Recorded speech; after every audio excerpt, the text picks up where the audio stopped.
I know quite a few of you in the audience, and it is more like family and friends who are sitting out there. So it's difficult to pitch and talk about a subject that one has been involved with, so many aspects of which one talks about and discusses with one's colleagues over the years. But as you all know, for me, yes, of course, theatre has to reflect society. Theatre does reflect society, and theatre has to reflect society, and if it is to be relevant in any way. And by relevance, I mean it's a very simple thing for me. If theatre raises questions, if theatre causes you to doubt, if theatre causes you to rethink some of your established ideas, then I would call that relevant theatre. I think theatre that is irrelevant is the theatre that talks in platitudes, a kind of theatre that is involved in dishing out things as cliches. To me, theatre, I'm not a happy person in theatre today, to be honest. Because like Amal, 40 years doing theatre, to me, theatre is an art of community. Inversely, it means it's by the community. And there is a long tradition of community getting involved with the act of theatre in the traditional thing. We theatre people, the story which we learned from Natya Shastra is that when gods were in the heaven and they were asked, they were bored. They didn't know what to do with their lives. So they went to Brahma. They said, look, this life is too much comforts here. Nothing to amuse us, nothing to do. So we want to do something should be there for us. So he called Bharata, who had 100 children. He said, you do something for them. You are a thinking person. Why don't you do something? So he created a play.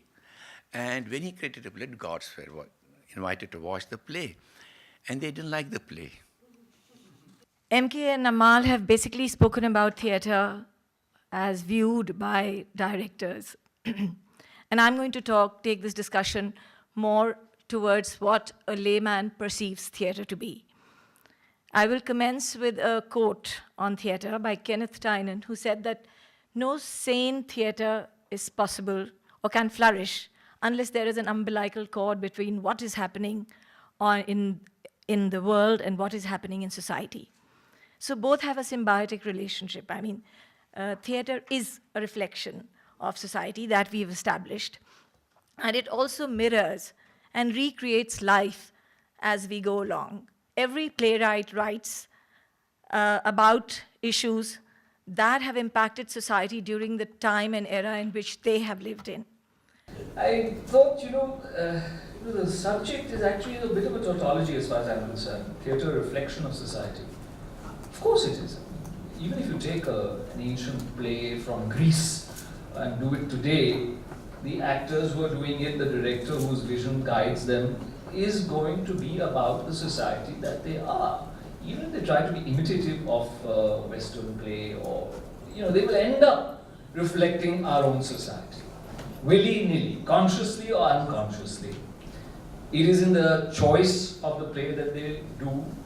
That in itself is a huge reflection of the kind of society you live in, because a play that doesn't speak to you, you will not choose to do, even if it's a classic. And it's also in the manner in which you present it.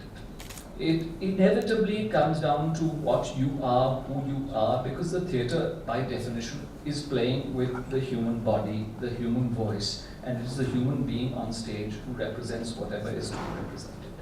So it is inevitably about society as it exists now, more than it is about any society that might have existed in previous ages or in different geographical areas.